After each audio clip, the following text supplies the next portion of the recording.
Okay, so here I have a bantam hen with water belly, and that is where the fluid keeps building up.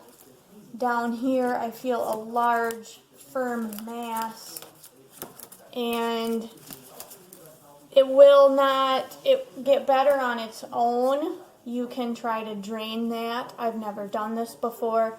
I was hesitant about even videoing this because it's my first attempt. I'm scared as hell. I have I have my daughter here who's being very brave, and she is going to hold the chicken for me, and I'm going to attempt to do this. So what do we need? We need an alcohol swab to prep the area. I have rubbing alcohol, that's all I had on hand. A bowl, because hopefully we can drain enough into a bowl, and a syringe that will be big enough to do this. And so if this works, it may or may not need to be repeated. Some people have to do this just every few months. That's what I'm hoping happens here. And usually you don't want to drain too much out because the organs will need to readjust as all that pressure is relieved. If you do too much, the chicken can go into shock. So we're just going to see how much we can get out here. With all that pressure inside of a hen, it can cause breathing problems, which is what I'm seeing with this one here. You can see the heavy breathing there, and there's a little bit of sneezing going on too. So if you'll just hold her Away. and come closer. I need you like right here. You're gonna have to like put her on your knee so I can get and turn her. Wait a minute. I gotta get the. You have to do this on the right side of the chicken. You cannot do the left side. Okay, so the reason that you have to poke the needle in the right side of the body is that on the left side of the body is where all the major organs are, so you can't do the left side. Now, I want to apologize. Stupid human error. So very sorry.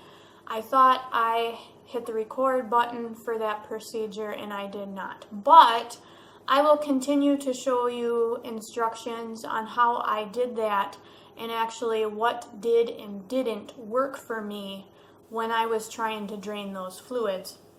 So what is recommended for draining is a 60 cc syringe with an 18 gauge needle.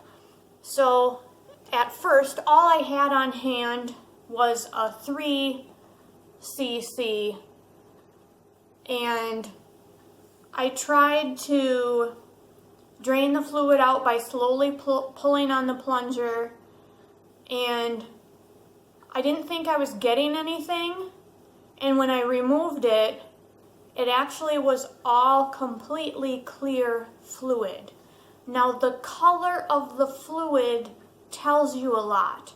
If it's clear, it's usually because the organs, the heart and the kidneys in particular, are not functioning as they should be. And that's actually worst case scenario, is to find the clear fluid. This hen, this bantam hen I showed you, is about 3.5 years old. So it might make sense that at this point in her life, her organs aren't working as well anymore. But watch to the end of the video. I do give an update on how she's doing, even though that is what I found was inside her. Now, if the fluid is yellow or orangish, that indicates egg product and an egg laying issue.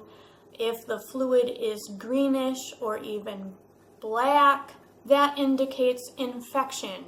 So you want to give an antibiotic. Now, even if you get the other colors of fluid, you still want to follow this up with an antibiotic because you're poking a hole in the hen and you want to make sure that infection does not set in from doing this. So I did this 3 times and got all clear fluid, completely full. And then the following day, I was able to get the 60 cc syringe. Now, this is what is recommended so that you can get a lot more out at one time. This did not work for her. She had such a tiny body that when I pulled back on this, nothing came out. It was just too big. I don't think for bantam chickens this size would work for you. Other videos might tell you I would not try this again. This might probably work on a standard size or large fowl size bird. So yeah, but now I have this on hand, which is great. I'll show you the size of the needle here. This is 1 inch size, and I did pick up some that were a little smaller for that bantam hen. Now after I did that, and I did give her a rest day between poking with this and trying this.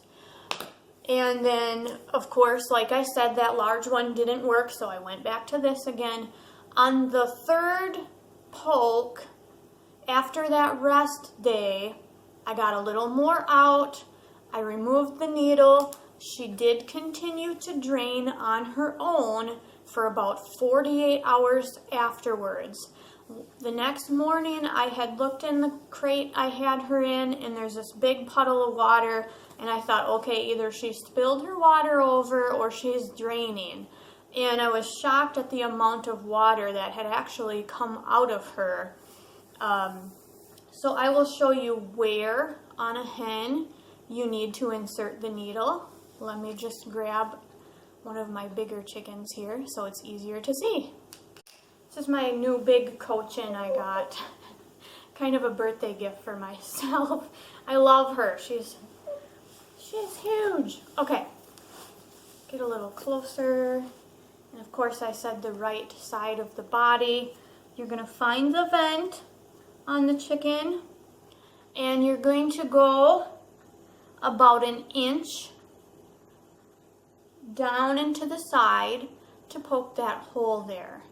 And from the other videos I've seen and in my experience doing this, they do stay pretty still during this process. If you hold them, have somebody else hold them gently. And I am incredibly glad that I did that with my bantam hen. And let's take a little walk outside and I will show you how she's doing now. So here is Minnie. This is about 2.5 weeks after I drained the fluid from behind her. And she's doing amazing. Come on, Minnie. She runs. She's not having the breathing issues anymore. I should have not waited to drain her. I wish I would have done it sooner. At this point, I do check her underside to see if the fluid is starting to build back up, and it has not yet. She's doing fantastic. So even though I was incredibly nervous to do that type of thing, I am very glad I did. I don't think she would have lasted much longer had I not done it. And if you have a hen with water belly or a big mass underneath, it definitely is worth trying to drain it. So thank you so much for watching. I appreciate it. Make sure you subscribe and share the channel.